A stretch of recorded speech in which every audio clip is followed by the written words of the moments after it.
വളരെ എളുപ്പത്തിൽ എങ്ങനെ നമുക്ക് മീൻ കറി തയ്യാറാക്കാമെന്ന് നോക്കാം. ഇത് സാധാരണയായി ഇപ്പോൾ നമ്മുടെ അടുത്ത് കിട്ടുന്ന ചാള, അയില, ഏത് മീൻ വേണമെങ്കിലും നമുക്കിതിന് വേണ്ടിയിട്ട് ഉപയോഗിക്കാം. ഇതിപ്പോൾ ചാളയാണ്. കഴുകി വൃത്തിയാക്കിയ 1/2 കിലോ ചാള, ഉള്ളി, ഇഞ്ചി, പച്ചമുളക്, വേപ്പില എന്നിവ ചതച്ചത്, മുളക് പൊടി 1.5 സ്പൂൺ മുളക് പൊടി, 1/2 സ്പൂൺ കാശ്മീരി ചില്ലി, 1/4 സ്പൂൺ മഞ്ഞൾപ്പൊടി, 1/4 സ്പൂൺ മഞ്ഞൾപ്പൊടി നമ്മൾ തേങ്ങ അരച്ചതിൽ ചേർത്തിട്ടുണ്ട്, ഉപ്പും ചേർത്തിട്ടുണ്ട്.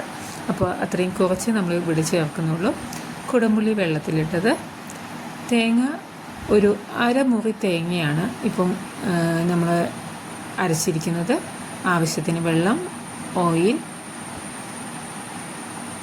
ഉള്ളി, ഇഞ്ചി, പച്ചമുളക്, വേപ്പില എന്നിവയിലേക്ക് നമുക്ക് എടുത്തു വെച്ചിരിക്കുന്ന പൊടികളിടാം. നമ്മൾ ഈ സമയം ഒന്നും ഗ്യാസ് ഓൺ ചെയ്തിട്ടില്ല. ഇതെല്ലാം ചേരുവകളെല്ലാം ചേർത്ത് എല്ലാം റെഡിയാക്കിയതിന് ശേഷം മാത്രമേ നമ്മൾ ഓൺ ചെയ്യുള്ളൂ. ആവശ്യത്തിന് ഉള്ള ഉപ്പ് ഉപയോഗിക്കുക. നന്നായി മിക്സ് ചെയ്തതിന് ശേഷം അതിലേക്ക് നമുക്ക് ഓയിൽ കൂടി ചേർക്കാവുന്നതാണ്. ഓയിൽ കൂടി ചേർത്ത് നന്നായി മിക്സ് ചെയ്യുക. അത്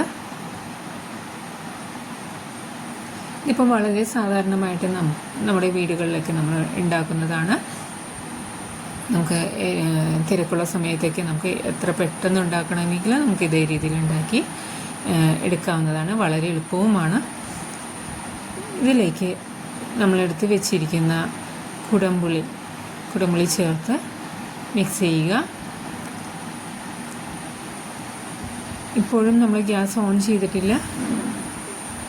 തേങ്ങ അരച്ചതും കൂടി ചേർത്ത് നന്നായി ഇളക്കി മിക്സ് ചെയ്തതിന് ശേഷം അതിലേക്ക് ആവശ്യമായിട്ടുള്ള അളവിൽ വെള്ളം കൂടി ചേർക്കുക. ഈ സമയത്ത് നമ്മൾ ഇതിൻ്റെ ഉപ്പ് എത്രമാത്രം ഉണ്ടെന്നുള്ളത് നമ്മൾ നോക്കുക.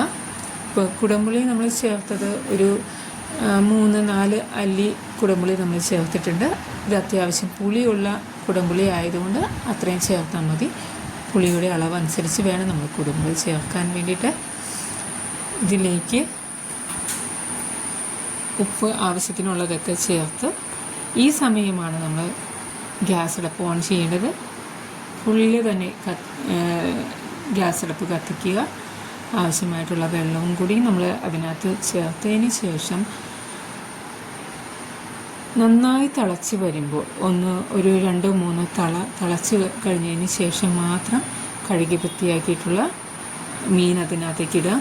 ഇപ്പോൾ ചാള ഇത് നമുക്ക് വളരെ ചെറിയ ചാള ആയതുകൊണ്ട് തന്നെ നമ്മൾ അത് കട്ട് ചെയ്തിട്ടില്ല.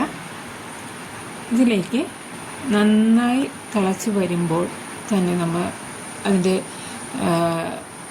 ഗ്യാസ് അടുപ്പ് വളരെ ചെറുതായിട്ട് വളരെ സ്ലിമ്മിലിട്ട് ഇടുക. ഈ സമയത്താണ് ഇത് മൂടി വെക്കേണ്ടത്. അപ്പോൾ ഒരു 2-3 തിള കഴിഞ്ഞതിന് ശേഷം മാത്രം മൂടി വെക്കാൻ പാടുള്ളൂ. ഇനി നമുക്ക് ഈ കറിയൊന്ന് എണ്ണ തിരിയാൻ വയ്ക്കുക. അപ്പോൾ ഒരുപാട് വറ്റി പോകേണ്ട, എണ്ണ തിരിഞ്ഞ് വരുന്നതായിട്ട് നമുക്ക് ആവശ്യത്തിനുള്ള പാകത്തിന് മീനും ചാറും എല്ലാം ഒരേ ലെവലിൽ നമുക്ക് കിട്ടും ഏകദേശം. അപ്പോൾ ഒരുപാട് കയ്യിലിട്ട് നമ്മൾ ഇളക്കരുത്. ഒത്തിരി ഇളക്കി കഴിഞ്ഞാൽ മീനങ്ങ് പൊടിഞ്ഞു പോകും. ചെറിയ മീനാകുമ്പോൾ പ്രത്യേകിച്ച് പൊടിഞ്ഞു പോകും. അത് ഒന്ന് ചെറുതായിട്ടൊന്ന് അനക്കി കൊടുക്കുക. സൈഡൊക്കെ കലമൊന്ന് നമ്മളൊന്ന് ചുറ്റിച്ച് കൊടുക്കുക എന്ന് പറയും. അങ്ങനെ ചെയ്യുന്നതാണ് ഏറ്റവും നല്ലത്. ഇതിലേക്ക് ഇപ്പോൾ അത്യാവശ്യം കറി വറ്റി വന്നിട്ടുണ്ട്.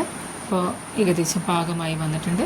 അതിലേക്ക് നമുക്ക് 1 സ്പൂൺ വെളിച്ചെണ്ണ കൂടി ചേർത്ത് ഒന്ന് കലം ചുറ്റിച്ചതിന് ശേഷം നമുക്ക് ഇത് ഓഫ് ചെയ്യില്ല, ഇതൊന്ന് നമുക്ക് മൂടി വയ്ക്കാം. ഒന്നോ രണ്ടോ ചെറിയ തിളച്ച് കഴിയുമ്പോൾ നല്ല രീതിയിൽ നമുക്കിത് എണ്ണ മാറി വന്നിട്ടുണ്ടാവും. ഇപ്പോൾ കറി ഏകദേശം സെറ്റായിട്ടുണ്ട്. അത്യാവശ്യം കറി നല്ല ഒരു പരുവത്തിൽ നല്ല ഭംഗിയായിട്ട് വന്നിട്ടുണ്ട്. നമുക്ക് ഉപ്പൊക്കെ നോക്കുക.